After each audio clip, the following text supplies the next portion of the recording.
Él ha creado todo lo que existe. Su grandeza se ve reflejada en los pequeños detalles. La belleza es la mayor evidencia de su gran esplendor, mostrándonos a un Dios majestuoso, lleno de fidelidad.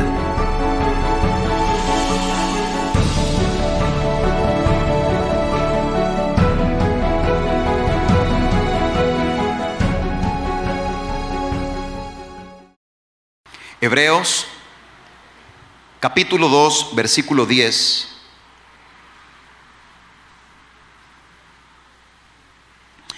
Es uno de los versículos más reveladores acerca de Cristo, y que en lo personal me ayuda a entender muchas cosas, porque cuando leemos la palabra tenés que relacionarlo contigo también. Hebreos 2:10 dice: porque convenía que a aquel por cuya causa son todas las cosas. ¿De quién está hablando? Está hablando de Jesús. Convenía que aquel por cuya causa son todas las cosas y por quien todas las cosas subsisten, que habiendo de llevar muchos hijos a la gloria, fuese perfeccionado por medio de las aflicciones, al autor de salvación de ellos. Volvámoslo a leer. Porque convenía que aquel por cuya causa son todas las cosas y por quien todas las cosas subsisten, que habiendo de llevar muchos hijos a la gloria, fuese perfeccionado por medio de la aflicción, al autor de la salvación de ellos. Padre, gracias por tu presencia, por la palabra, por la adoración, por los niños que hemos presentado, por nuestros invitados, amigos que han venido esta mañana y esta tarde ya. Gracias por todo lo que está pasando en esta reunión. Ahora preparamos nuestras vidas y corazones. Yo me declaro dependiente de ti, incompetente sin tu presencia, Espíritu. Pero también oro por mis hermanos, para que sean una tierra buena que recibe esta palabra. En Cristo Jesús te damos gracias. Amén y amén.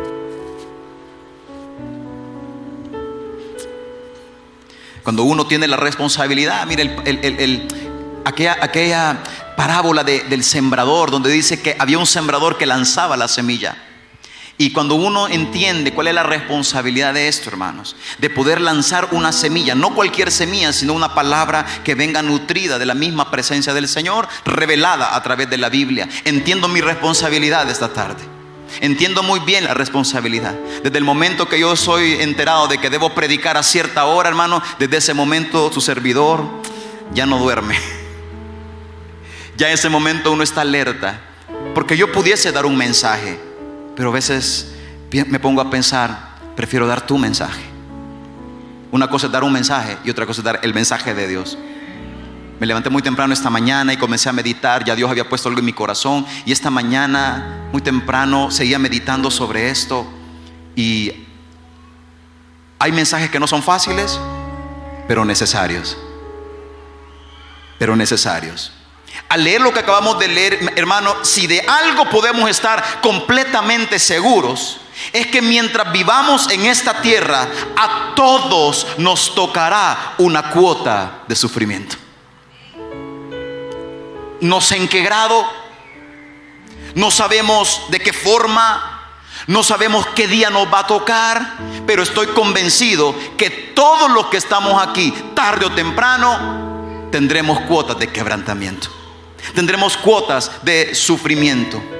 Proféticamente, Isaías describe a Jesús de esta manera: despreciado y desechado entre los hombres, varón de dolores, experimentado en quebrantos. No solamente era un hombre que pasó quebrantos, sino que era experimentado en quebranto, experto en quebranto. Y como que escondimos de él el rostro, fue menospreciado y no lo estimamos. Mi querida iglesia del camino, amados hermanos y hermanas, ciertamente todos tendremos que pasar una cuota de sufrimiento. No sé en qué grado, no sé de qué forma, no sé en qué tiempo, pero todos, mis queridos hermanos, tenemos que pasar una cuota de sufrimiento. La buena noticia es la siguiente. Y no es una buena noticia, es una gran noticia. La buena noticia es que Jesús dijo: en este mundo tendréis pruebas y tendréis aflicción, pero confíen en mí, yo he vencido al mundo. Esta es una gran noticia en medio de esta gran verdad. La buena noticia es que si como los sufrimientos del Señor pasaron por un filtro, diga conmigo, filtro. Todos los sufrimientos de los hijos de Dios deben pasar por un filtro. Y este filtro del propósito de Dios en su mente, este filtro es el amor de Dios y el propósito del Señor. Este filtro se llama el amor de Dios y el propósito del Señor en nuestras vidas. Tiene que pasar por este filtro de nuestro Padre. Cada quebrantamiento, cada sufrimiento, cada desierto, cada momento de angustia, cada momento oscuro, cada momento de enfermedad, todo en tu vida debe pasar por el filtro de tu Padre Celestial. Y cada una de estas aflicciones tendrá un propósito sabio y un propósito santo de parte del Señor. Jeremiah Burroughs decía, él era un puritano del siglo XVII. Jeremiah Burroughs decía: la mano de mi Padre jamás provocará una lágrima innecesaria en mis ojos. Qué lindo esto. ¿Lo captó? Ese filtro de tu sufrimiento, ese sufrimiento deberá pasar por un filtro que es el amor de Dios para ti. Y dice este siervo de Dios, dice: la mano de mi Padre jamás provocará una lágrima innecesaria en ninguno de sus hijos. Mire, probablemente usted y yo como padre, en una cólera le dimos a nuestros hijos, hermano, y quizás no lo merecían. En una cólera le dimos más de lo normal. Ay, se me pasó la mano, dice. Y gran cinchazo aquí, vea, toda la mano ahí. Ay, se me pasó. Es que por demás con ustedes, que no es que me hacen hacer lo que no quiero. Y el niño, Pero tu Padre no es así. Tu Padre Celestial no es así. Tu Padre Celestial no va a permitir una lágrima innecesaria. No te va a dejar pasar un filtro del quebrantamiento y el sufrimiento, a menos que Él tenga un plan más alto que lo que te está sucediendo. ¿Me estás siguiendo? Niégate al pensamiento de que todo lo que he sufrido, todo lo que me ha pasado, mi querido hermano, de todo eso Dios se ha comunicado contigo. En cada momento gris Dios se ha comunicado contigo. En la peor oscuridad Dios sigue siendo Dios y sigue sentado en un trono alto y sublime, y su luz brilló como nunca en el momento más oscuro de tu vida. Su luz brilló el día en que yo le vi a la muerte cara a cara, muriéndome. Ustedes han escuchado mi testimonio. Ese 8 de abril, muriéndome, vi un brillo de la misericordia de Dios. ¿Usted ha visto las joyas preciosas? ¿Verdad que las joyas preciosas las ponen sobre pliegues negros? ¿Se ha fijado? Todo diamante, oro. A propósito, el joyero lo coloca en pliegues negros, en bases negras, porque lo negro, ¿qué hace? Que resalte la belleza y el brillo de aquella joya. La joya de la fe, la joya de la esperanza, no brilla tanto en los días soleados. La joya de la esperanza brilla más en los días negros. Es ahí donde conocerás a tu Dios. Es ahí donde conocerás al Señor. Hermanos, ¿cuántos han pasado días negros en su vida alguna vez, en algún momento de su vida? Pero el nombre de Cristo brilló como nunca en esos momentos.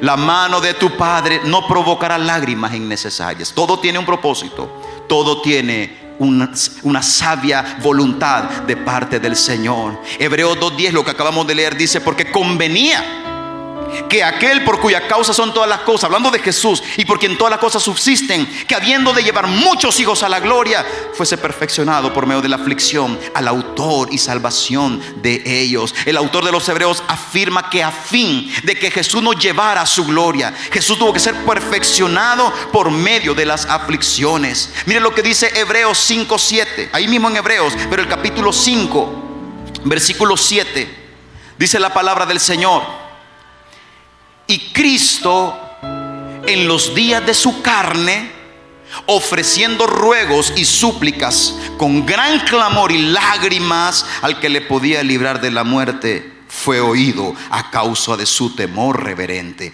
Y aunque era hijo, por lo que padeció, aprendió la obediencia. Y habiendo sido perfeccionado, vino a ser autor de eterna salvación para todos los que lo obedecen. ¿Usted sabe que Cristo es Dios mismo? Dice la palabra en Juan, porque en el principio era el verbo. ¿Quién es el verbo? Es Jesús, la palabra, el verbo. En el principio era el verbo, y el verbo era con Dios, pero el verbo era Dios. ¿Desde cuándo existe Jesús, hermano? No tiene principio ni tiene fin. Él simplemente es. Si quieres hallarle el inicio, no vas a poder. Él ya es. En Él, dice la Biblia, subsisten todas las cosas. No hay espacio ni tiempo. 1000 años para ti es como un día para Él. No hay espacio. Jesús no tiene principio ni fin. Sin embargo, hubo una etapa en la cual dice: y Cristo en los días de su carne. Esto es hermoso, porque Juan 1:14 dice: y aquel verbo se hizo carne. Hubo unos días que el Dios Todopoderoso adoptó otra forma. La grandeza quedó a un lado. La majestuosidad, Él se despoja de todo eso y se hace tan pequeño. O sea, el Dios cuyos cielos de los cielos no le pueden contener. Yo quiero penetrar a tu mente y a tu espíritu. Jesús es en gran manera poderoso. El libro de Job lo describe como un Dios que ordena el universo. Él dice: yo llamo a la osa mayor y la muevo. Yo le digo al trueno: ven, y el trueno viene. Yo le digo al rayo: detente, y el rayo se detiene.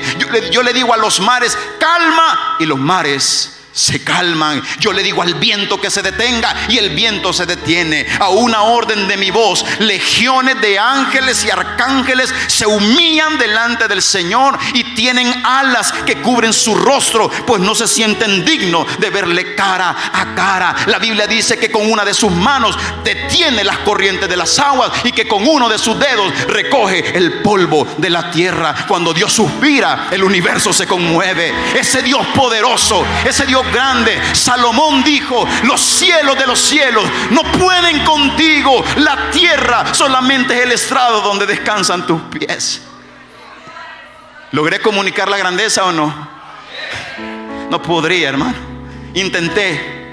Él es el alfa, la omega, el principio, el fin. Él es todo. En Él subsiste todas las cosas.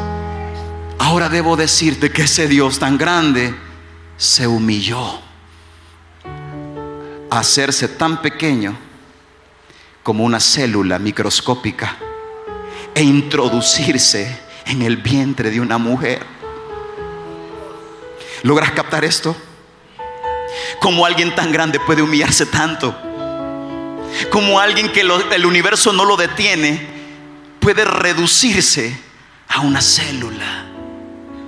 El Dios que hizo las células se hace una para introducirse en el vientre virginal de una mujer, simplemente por obra y gracia del Espíritu Santo.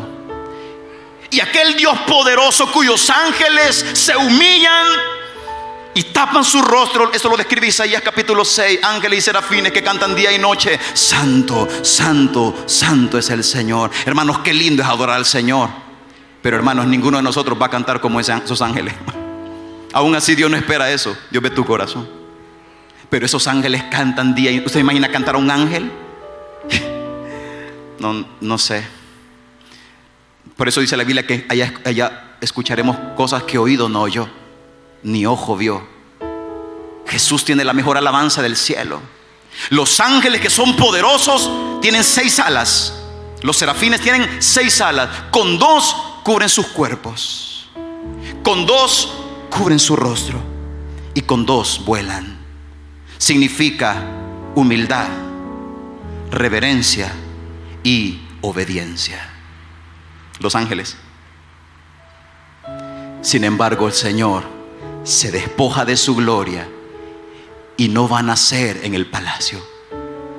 Va a nacer en Belén de Judá.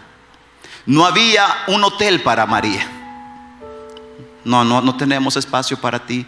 Y los días se estaban acercando. El Rey de Gloria estaba por nacer, el Rey poderoso. Hermanos, los ángeles no aguantan esto. Los ángeles están viendo la escena. Todos los ángeles se congregan ahí, mi querido hermano, en el palco oficial del cielo, y comienzan a ver el acto más extraordinario de amor, de humillación jamás visto.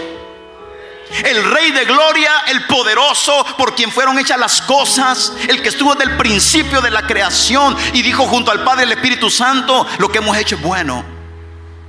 Está a punto de nacer, no en el mejor palacio de la tierra, sino que José encuentra un lugar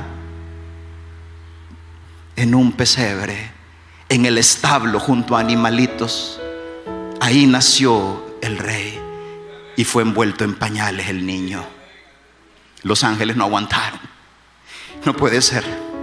Pero si es Jesús, es el que nos creó a nosotros, el más poderoso, el único Dios verdadero.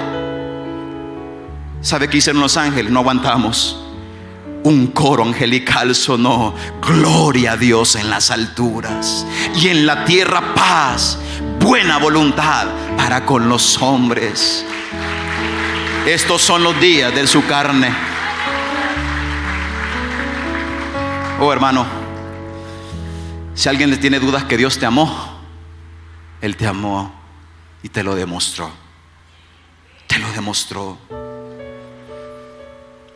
Y aquel Verbo se hizo carne y habitó entre nosotros, lleno de gracia y de verdad, como la del unigénito Hijo de Dios. Esto tiene mucho significado, porque en algún momento de Cristo, recuerda que en los tiempos, no de su carne, en los tiempos de lo que Él realmente es Dios, Él no conocía el dolor. Hoy pareciera que el tema ha sido el sufrimiento, pero te darás cuenta que no es el sufrimiento, el tema es la fortaleza en medio del sufrimiento. Jesús no conocía el dolor. Dios no ha sufrido. Él no conocía el sufrimiento.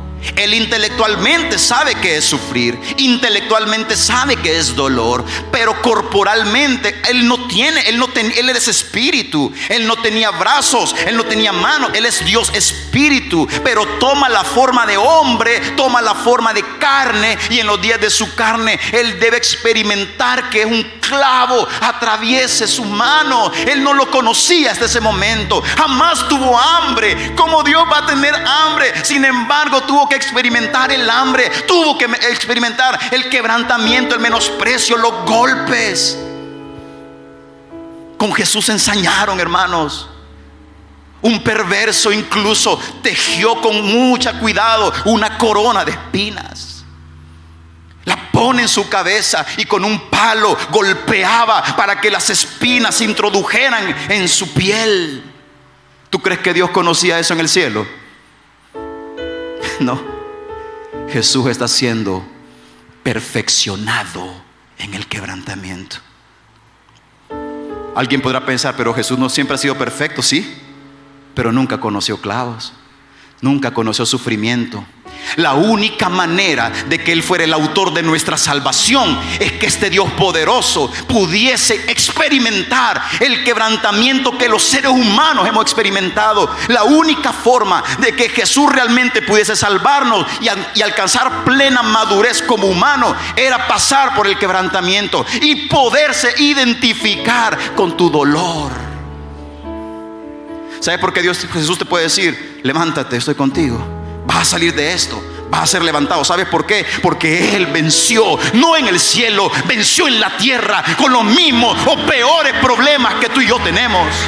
Él te dice: si yo pude, tú podrás. Por cuanto yo vivo, vosotros también viviréis.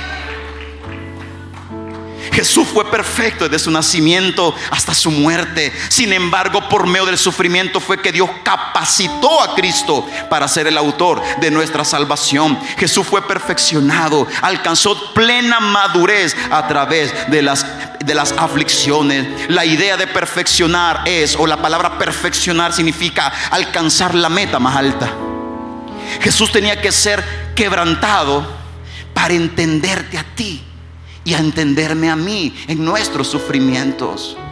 Por eso tuvo que ser quebrantado, para llevar a través de él muchos hijos a la gloria, muchos hijos al conocimiento del Señor. Es decir, para que Jesús pudiese ser el autor de nuestra salvación, él debía identificarse plenamente con nuestra condición humana. Porque no tenemos un sumo sacerdote que no pueda compadecerse de nuestras debilidades, sino uno que fue tentado en todo según nuestra semejanza, pero sin pecado. Acerquémonos pues a él confiadamente. Este versículo, hay demasiada revelación en esto, hermano. Hay demasiada revelación en este momento para que esté durmiendo. Lo que acabo de comunicar, la palabra, es demasiado, como para que esté chateando. Porque no tenemos un sumo sacerdote que no pueda compadecerse de ti. En otras palabras, Dios no pone cargas en ti que Él no haya llevado ya. Y aun si no puede llevarlas, se compadece. Qué tremendo es nuestro Dios. Porque no tenemos un sumo sacerdote que no pueda compadecerse de nuestras debilidades, sino uno que fue tentado en todo. Es decir, Él se identificó con tus luchas, según nuestra semejanza, pero sin pecado. Acerquémonos pues confiadamente. El pastor Alex me podrá decir: pero es que era Jesús. Era Jesús. ¿Cómo iba a ser? ¿Cómo iba a fallar Jesús? Una pregunta: ¿la tentación del desierto fue real o no fue real? ¿Jesús habrá tenido hambre o no? Hermano, por favor, eso fue real. La tentación del desierto fue real. Estoy seguro que cuando Satanás le dijo: come, no sé exactamente cuál día de los 40 se le apareció, pero imagínate, hermano, 10 días sin comer. Si usted 10 minutos se le pasa y le pega una gran migraña, hermano. Tengo un amigo que me dice: yo cuando no como me enojo. Ya me pasaron 10 minutos. Yo personalmente, cuando no he comido, me agarra como un tembeleque, hermano, bien raro. Pero literalmente cuando como, es increíble, vuelvo a la vida. Es verdad, es que alimentarse te levanta, hermano. Es increíble cómo Dios diseñó esto. El alimento te fortalece. No sé en cuál de los 40 días Jesús estaba. Satanás se le presenta: ¿por qué no conviertes eso? Jesús, ¿qué te puede costar? ¿Quién te ve? Aquí no te está viendo nadie. Convertí esa piedra en pan y come. Dice un autor: estoy seguro que Jesús vio cada piedra en ese lugar como una hogaza de pan. Dice un autor: estoy seguro que Jesús vio y se acordó del pan que María hacía en casa. Se acordó, porque en los días de su carne también tuvo hambre. En los días de su carne también peleó con las tentaciones. También pudo haberse enojado, pudo haberse explotado, tuvo que lidiar con el resentimiento, tuvo que lidiar por no acabar a todos en un momento en cuando lo estaban masacrando. Dice este autor: en ese momento Jesús tuvo que haber visto cada piedra como un pan. La tentación de Jesús fue real. Lo que pasó en Getsemaní, ¿fue real o no fue real? Hermano, ¿crees que en Getsemaní no fue real este sufrimiento de Jesús, cuando todas las fuerzas del infierno se levantaron contra él solamente para que no llegara a la cruz? La Biblia dice que Jesús se angustió hasta la muerte y se fue a un lugar, va a buscar a sus amigos. ¿Y sus amigos qué estaban haciendo? Dormidos, todos dormidos. Y dice: ay Dios, con eso no cuento. Y se va a un lugar, se va allá al Getsemaní y dice: Señor, mi alma sufre hasta la muerte. Él sabía lo que iba. La peor que un ser humano ha pasado fue Jesús. Lo que él fue. Roma inventó la forma más cruel de destruir a un ser humano, y era la cruz, mi querido hermano. Y Jesús, el dueño de todo, el rey de todo, el creador de todo, iba a pasar por el quebrantamiento para bendecirte a ti. Y en ese momento las fuerzas del infierno se levantan contra él, lo atacan, lo comienzan a angustiar. Jesús entra en un nivel de estrés tan grande que el libro de Lucas o el Evangelio de Lucas describe que comienza a sudar como gruesas gotas de sangre. Las venas del Señor se comienzan a reventar, los capilares comienzan a reventarse. Nadie se ha visto una expresión de angustia corporal tan fuerte tan impresionante como Jesús. Solo Lucas lo describe, porque por cierto era médico. Jesús está experimentando ese quebrantamiento y en un momento dice: Dios, ¿será posible pase de mí esta copa y yo no la tenga que beber? Sin embargo, no se haga mi voluntad, que se haga la tuya. Yo le llamo esto el sufrimiento y la madurez de Jesús. Después voy a hablar del sufrimiento y nuestra madurez. Oye, este es el sufrimiento y la madurez de Jesús. Jesús dice: no. Dice la palabra, en los días de su carne ofreciendo ruegos y súplicas con gran clamor y lágrimas. Esto fue lo que pasó en Getsemaní. Jesús no dijo: Señor, échame la mano, Padre. Con gran clamor y lágrimas: Padre, ayúdame. ¿Qué sintió el corazón del Padre, hermano? Cuando tu hijo o tu hija te dice: ayúdame, papá, ayúdame. ¿Qué siente, hermano? Ayer estábamos sacándole sangre a Fernanda Lucía y la enfermera le mete de volado, hermano. Y aquella, y yo: que se apure esta loca, que se apure, que se apure. ¿Sí o no, los papás? ¿Sí o no, hermano? Que no le encuentran la vena, que no hay que yo. Uno puede ver cualquier otro niño y decir: ay, este niño mucho llora. Pero el tuyo, no hayamos ni qué hacer para que no sufra. ¿Cierto o no? Y Jesús está clamando al Padre más bello y amoroso, el que nunca habían separado, y le está clamando con clamor y lágrimas: sálvame, no puedo, no quiero pasar esto. Y dice con súplicas, con gran clamor y lágrimas, al que le podía librar de la muerte. Quizá esperaba que Dios le dijera: hijo, tranquilo, yo salvo, ellos van a estar bien, la humanidad que tanto amamos va a estar bien. No pases por la... No pudo, porque había que cumplirse la palabra. Por un hombre entró el pecado, por otro hombre entraría la redención. Y el pecado que debía caer sobre mí cayó sobre el único justo, Jesús. Debía ser la profecía, debía cumplirse. El infierno intenta desviar a Jesús. Todas las fuerzas del infierno, todo el ejército infernal, ese día fue el día en que se unieron todos para destruir a Jesús. Pero bendito Dios, que Jesús fue más que vencedor. Jesús venció también en Getsemaní, venció en el desierto y también venció en Getsemaní. Por eso es que la Biblia dice que Jesús fue perfeccionado en el quebrantamiento, varón de dolores, experimentado en quebrantos, porque este quebrantamiento era necesario para que esa victoria sobre la tentación fuese la esperanza de nosotros, para entendernos a nosotros. Un autor dice que seguramente en la cruz del Calvario Jesús físicamente sufrió el dolor de todas las enfermedades. Es muy probable, porque dice que en sus llagas fuimos curados y el peso cayó sobre él. Es muy probable que el dolor del cáncer Jesús lo experimentó, de todos los cánceres, todos los dolores Jesús los sintió en un solo golpe. Yo no puedo decir más que gloria a Dios, bendito sea el nombre del Señor. Qué tremendo amor.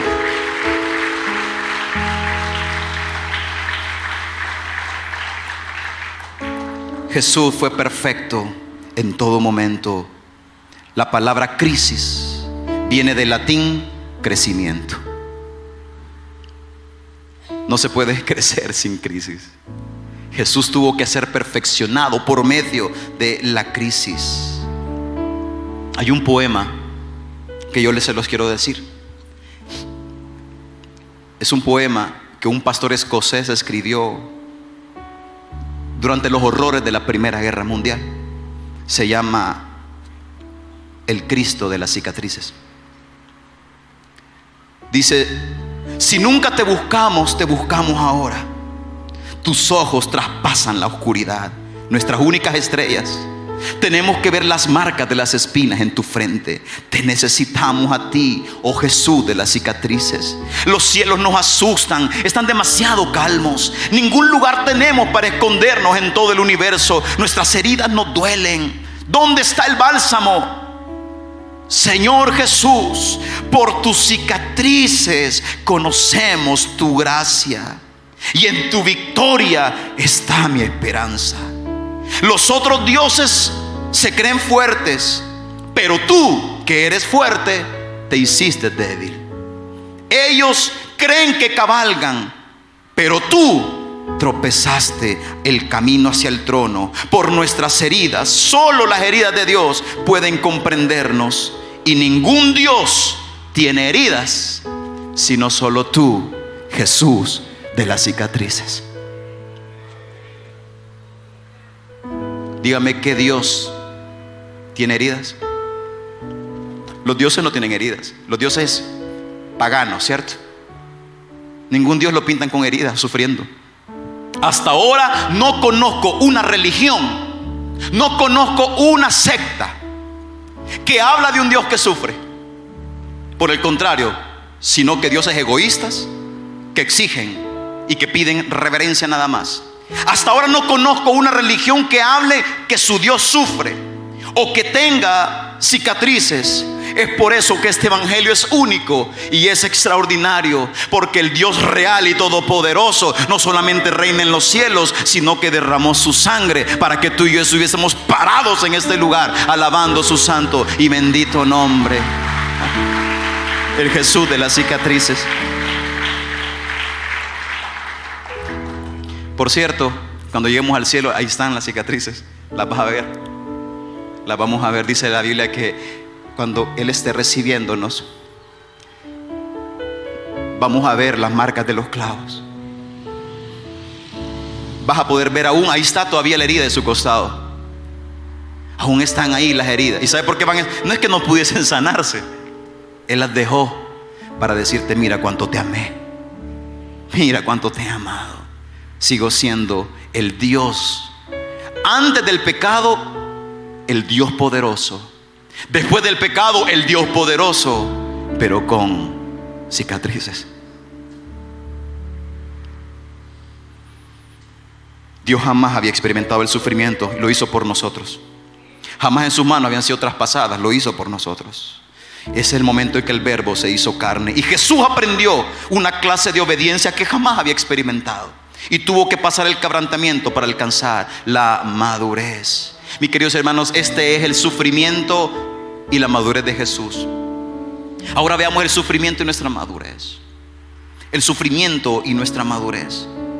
Es imposible avanzar en una vida de victoria sin pasar primero por la escuela del quebrantamiento.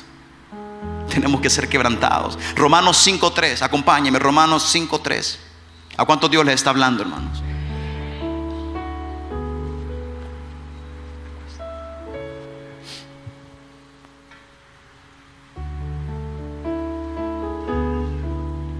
Romanos 5:3 dice: y no solo esto, sino que también nos gloriamos en las tribulaciones.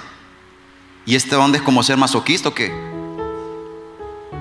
Así parece, vea. O sea, decía Pablo a los romanos, dice: nosotros no gloriamos en las tribulaciones, sabiendo que la tribulación produce paciencia, y la paciencia prueba, que es en otra versión carácter. Y la prueba o el carácter que produce esperanza. Y la esperanza no avergüenza, porque el amor de Dios ha sido derramado en nuestros corazones por el Espíritu Santo que nos fue dado. El quebrantamiento. Una pregunta: ¿cuántos acá a Dios le han pedido paciencia? Ahí está. O como decíamos antes, ahí está. ¿Cuántos pidieron paciencia? Voy a bajar un poco la mano.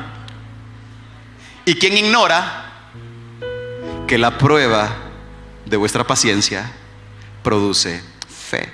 A diferencia de nosotros, el sufrimiento lo cuestionamos, el sufrimiento nos debilitamos, pero tenemos dos opciones.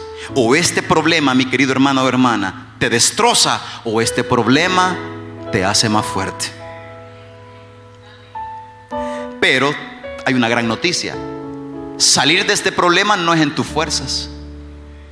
Hay un poder que está disponible.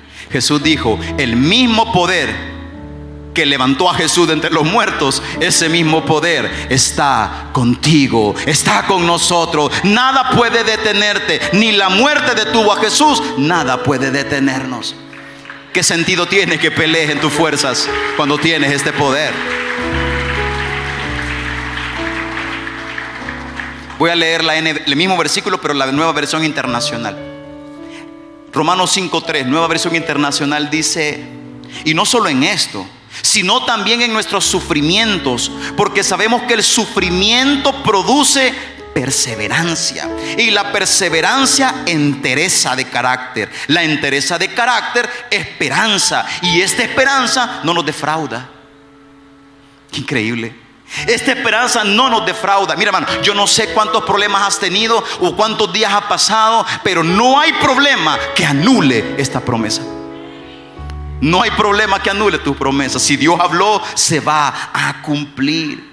Y esta esperanza no nos defrauda, porque Dios ha derramado su amor en nuestro corazón por el Espíritu Santo que nos ha dado. Déjeme decirle algo. Cuando leí este versículo, Dios ha derramado su amor, en esta aula de adoración sucedió algo que quiero compartirles. Yo no soy un hombre que ve visiones. Soy honestamente, no soy alguien que ve: oh, vi esto, hermano. Yo no. O sea, no soy alguien que ve visiones. Habré visto dos. Una fue cuando yo estudiaba en Durango, donde todavía estaba estudiando mi carrera musical. Estaba en una decisión si regresar al país o quedarme allá, porque se abrió una oportunidad de quedarme allá. Y Dios me mostró El Salvador, letra por letra, ELSA. Comenzó así, y cada letra se encendía en fuego. Cada letra se encendía en una llama. Y yo le dije: Señor, ¿qué es esto? Alex, se viene un avivamiento para El Salvador. Los próximos años viene un gran avivamiento.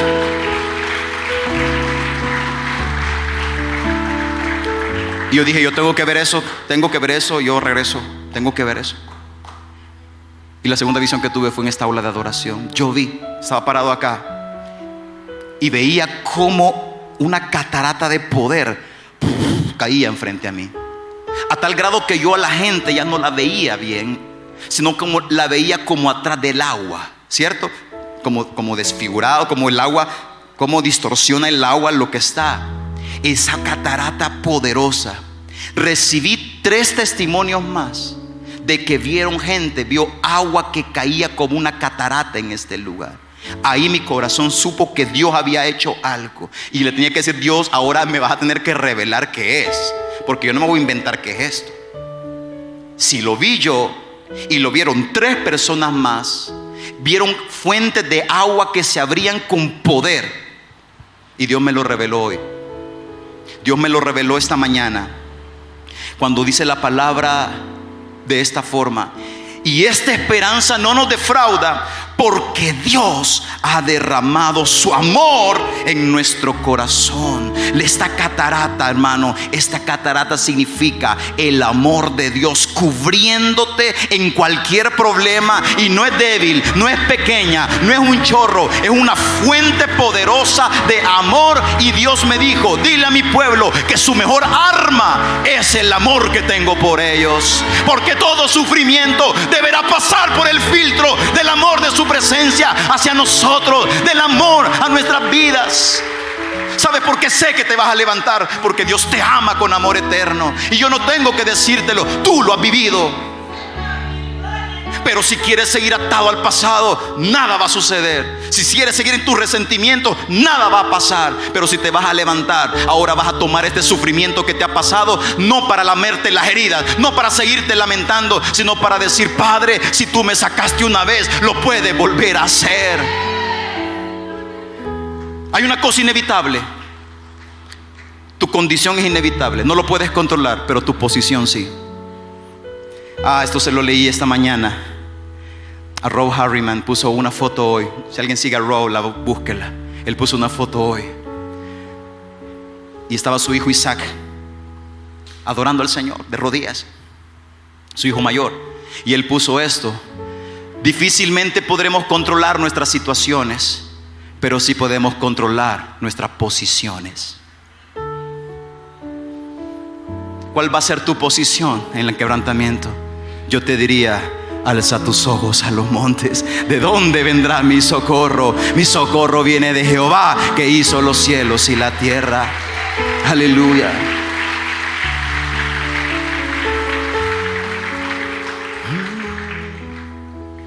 Nuestro sufrimiento debe producir carácter. Sabemos por la cruz de Cristo que somos los amados del Señor. La canción que lanzamos actualmente, que se llama Gotas de Salvación, hoy tomó más significado para mí esta mañana. Y dije: realmente la cruz de Cristo me hace sentir amado. Soy amado de Dios. Y es por eso que el sufrimiento no puedo verlo de otra forma, sino un puente de revelación de Dios para mi vida. Porque ¿cómo podré conocer a un Dios sanador si nunca me enfermo? ¿Cómo conoceré al Dios proveedor si nunca tengo escasez? ¿Cómo conoceré al Dios que es mi pastor si nunca me he sentido perdido? ¿Cómo conoceré al Consolador si nunca he llorado? ¿Cómo conoceré a un Dios que restaura si nunca he fallado? ¿Cómo conoceré al Dios de salvación si alguna vez no me he sentido un pecador? Los sufrimientos te llevan al conocimiento de Cristo. Y si el sufrimiento en Cristo lo perfeccionó para identificarse con nosotros, el sufrimiento de nosotros nos ayuda a conocer a Cristo, al Cristo de las cicatrices. Hermanos míos, ¿me escuchan? Tened por sumo gozo cuando os halléis en diversas pruebas. Eso sí está yuca, hermano. Tengan alegría cuando tengan muchos problemas. Esta es la nueva versión Alex. Hermanos míos, tengan por gozo cuando os halléis en diversas pruebas, sabiendo que la prueba de vuestra fe produce paciencia. Mas tenga la paciencia su obra completa. Ok, aquí está la clave. ¿Hasta cuándo va a durar mi quebrantamiento? Hasta que la paciencia esté completa. Hasta que Dios logró comunicar todo lo que necesitas entender. Ahora, si no lo has entendido, otra vuelta al desierto. Otra vuelta al desierto. ¿A cuántos Dios los ha bendecido económicamente? ¿A cuántos le caerían mal unos $100,000? ¿Estaría bien? $100,000. ¿A quién le caerían bien, hermano? Gracias a Dios, soy sincero, hermano. Perdone que fui tan carnal y levanté yo también mi mano. A mí me caerían bien, hermano. Compramos rápido las cámaras aquí, todo. Cambiamos todo esto ya, hermano. Y todavía me queda alguito. ¿Tendrá Dios problemas con $100,000? ¿Y por qué no los tenemos, pues? ¿Por qué no los tendremos? Porque cuando te dio bendición, no fuiste fiel. Cuando te dio una carrera, tiraste el ministerio. Cuando le pediste el negocio de tu vida, Dios te lo dio y no volviste a la iglesia. Entonces Dios dice: ay, Dios, mi cipote, esta cipota, vamos a hacer algo. Voy a pasarte por un hornito. 2, 3 deudas para que estés pegado aquí. Y pasa el quebrantamiento. Tiene que ser perfeccionado. Jesús fue perfeccionado, pero la madurez y su sufrimiento lo llevó a perfeccionamiento y victoria. ¿Qué pasa cuando el sufrimiento y nosotros como nuestra madurez? El Dios dice: te voy a tener que pasar por el hornito. Y aún en el hornito no entendemos, hermano. O sea, pasamos por el quebrantamiento. Dios no me ama. Ya no tengo ánimo, hermano. Ya no, Dios a mí no me oye, solo a usted. ¿Qué debo hacer para que Dios me escuche? No hemos aprendido. ¿Hasta cuándo va a durar mi quebrantamiento, hasta que la paciencia, su obra, esté completa. Hasta que ya no cuestiones y adores, hasta que cambies tus quejas por alabanza, hasta que ya no estés ¿por qué yo? Pero sino que estés diciendo: Señor, no lo entiendo, pero sea tu nombre glorificado, sea tu nombre bendito. Esto no es negociable, puede pasarme de todo, pero Jehová dio, Jehová quitó, sea su nombre glorificado.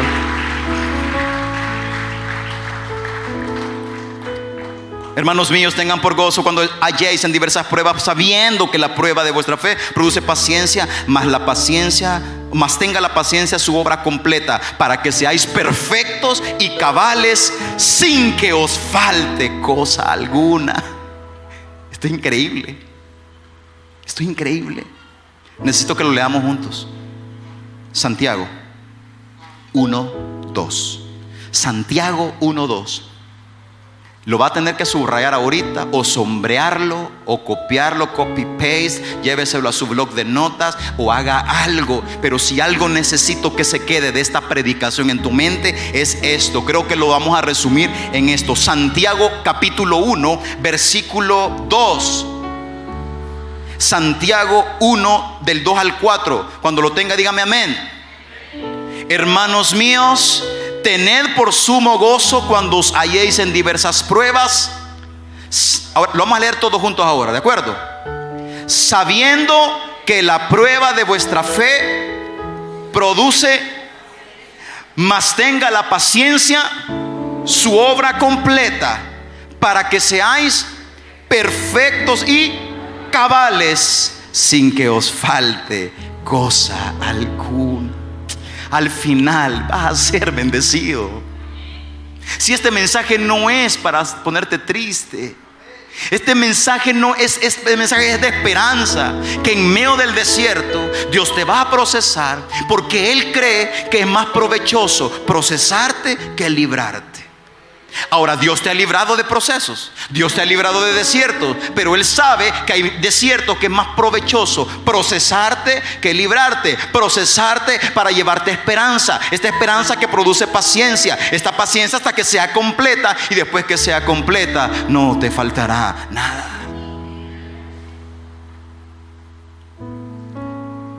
¿Cuántos creen en Jesús aquí? Hónralo. ¿Cuál es la mejor forma de honrar al Señor? Créele. Cree, Dios no te va a abandonar. Levántate, ánimo, Dios no te va a soltar. Te estoy terminando. Tres figuras de la Biblia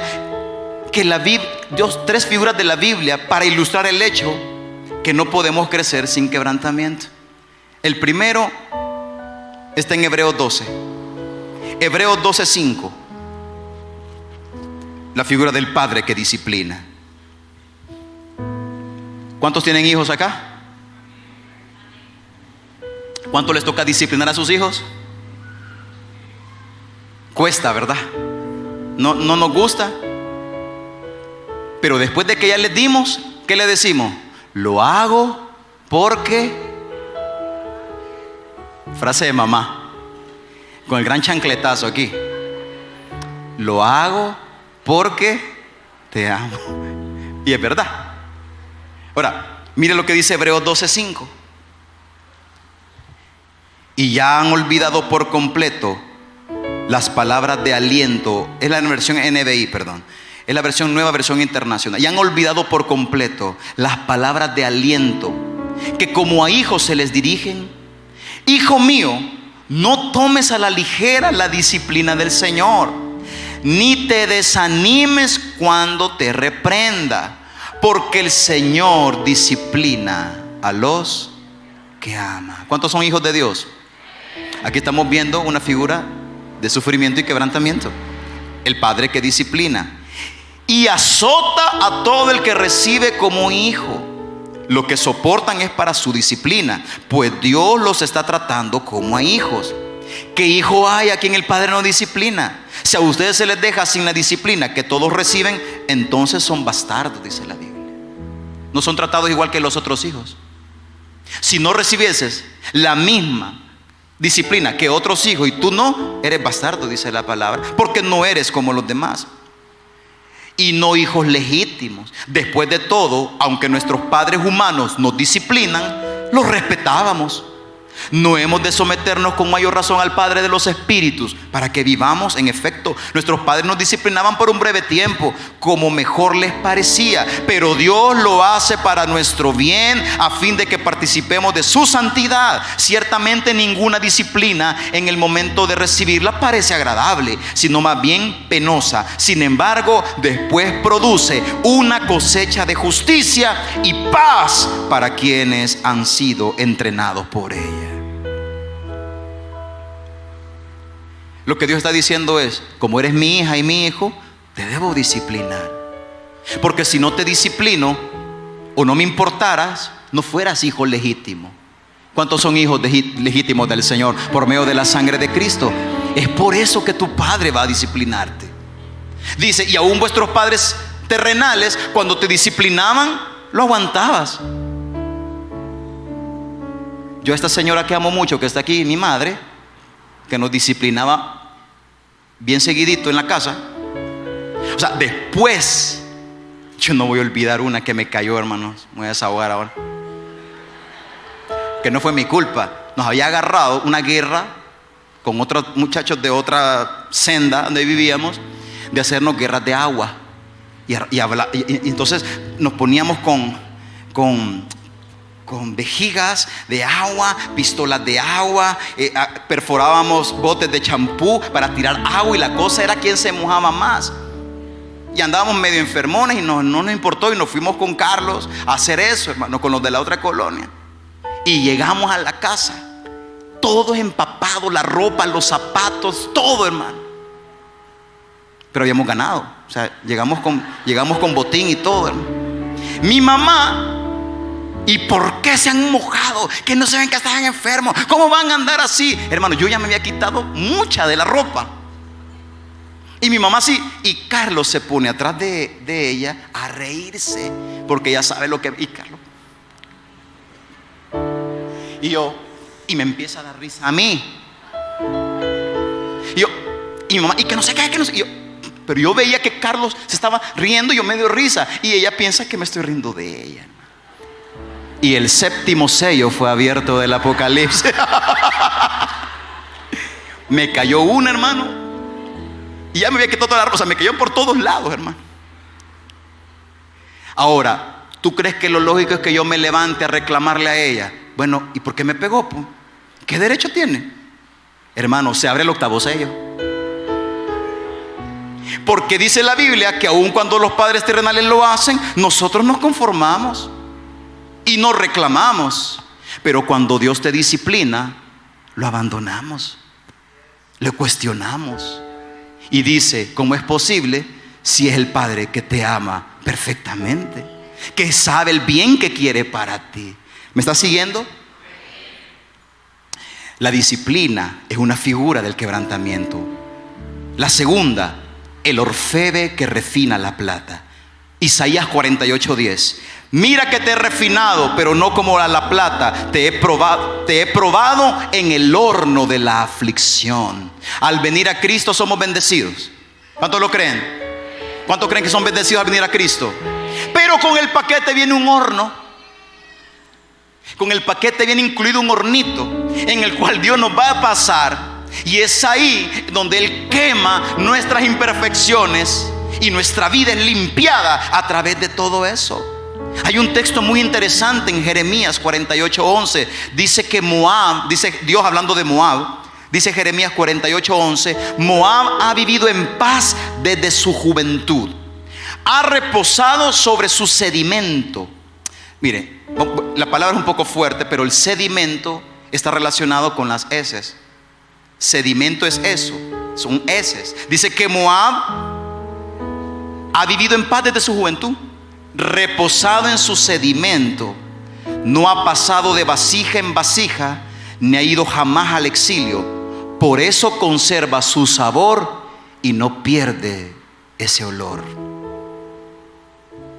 Ahora, lo que estaba relacionando aquí el escritor es que el vino en los tiempos bíblicos, el vino se ponía en grandes vasijas se dejaba reposar y el sedimento o lo impuro del vino caía hasta abajo. Cuando los que toman, por ejemplo, café granulado, vea cómo queda abajo todo esto. ¿Cómo le decimos eso de abajo?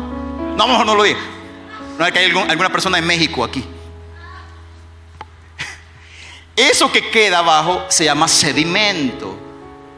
Entonces el vino desprendía un sedimento, un desperdicio, algo que no era completamente puro.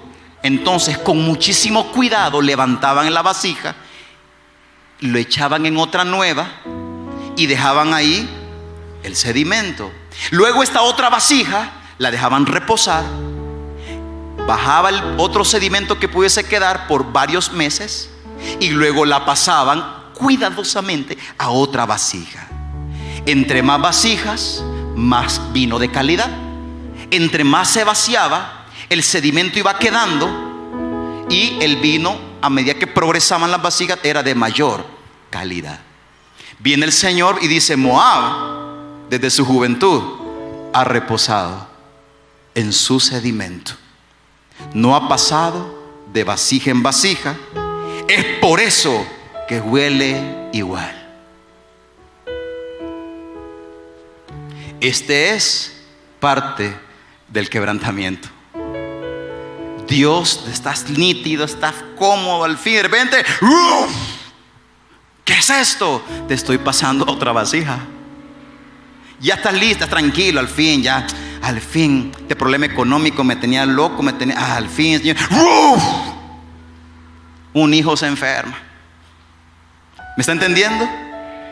Dios tiene que pasarnos de quebrantamiento en quebrantamiento para que seamos perfeccionados en Él. Este es un proceso de Dios. Al final es para nuestro bien.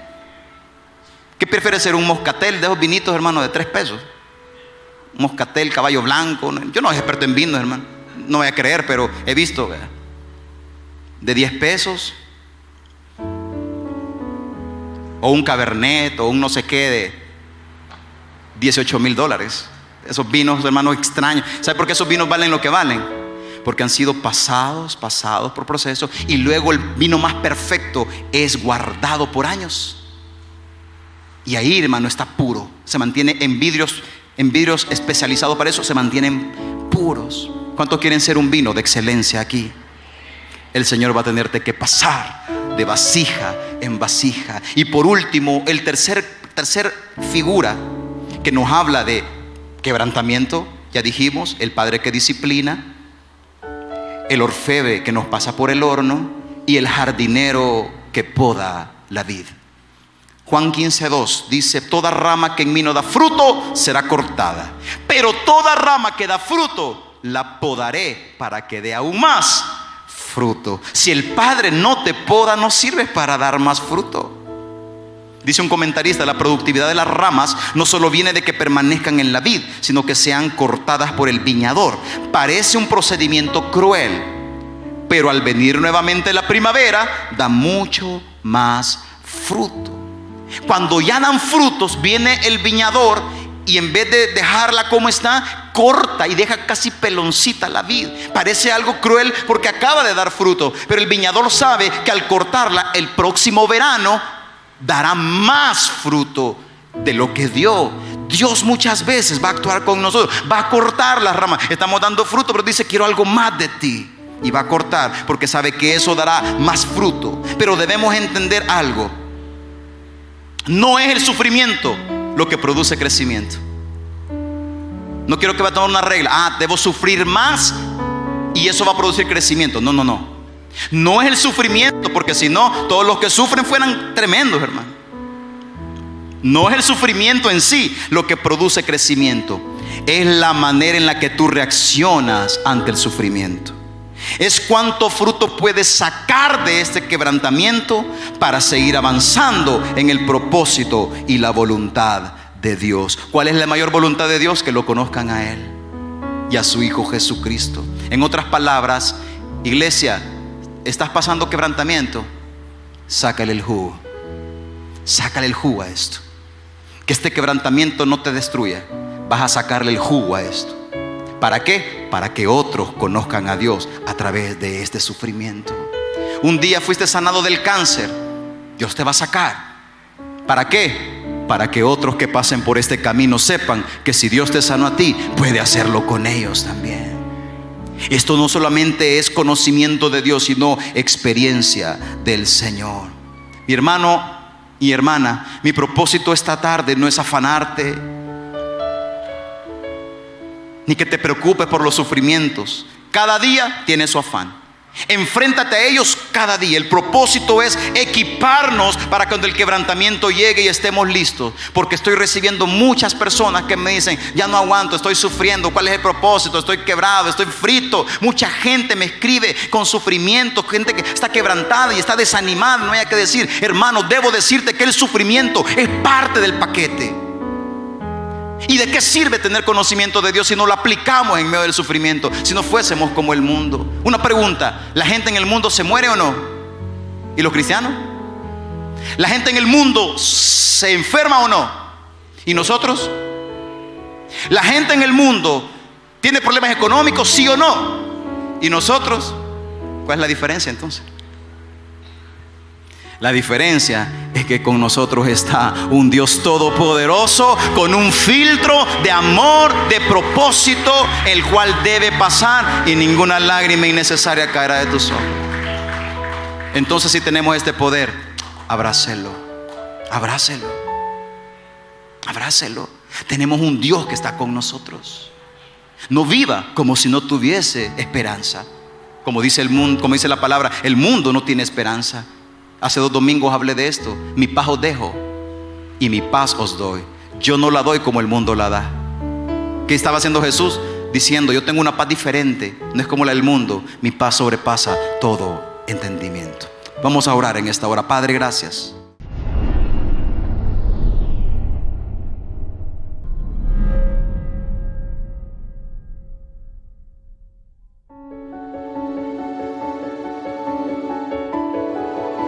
Él ha creado todo lo que existe.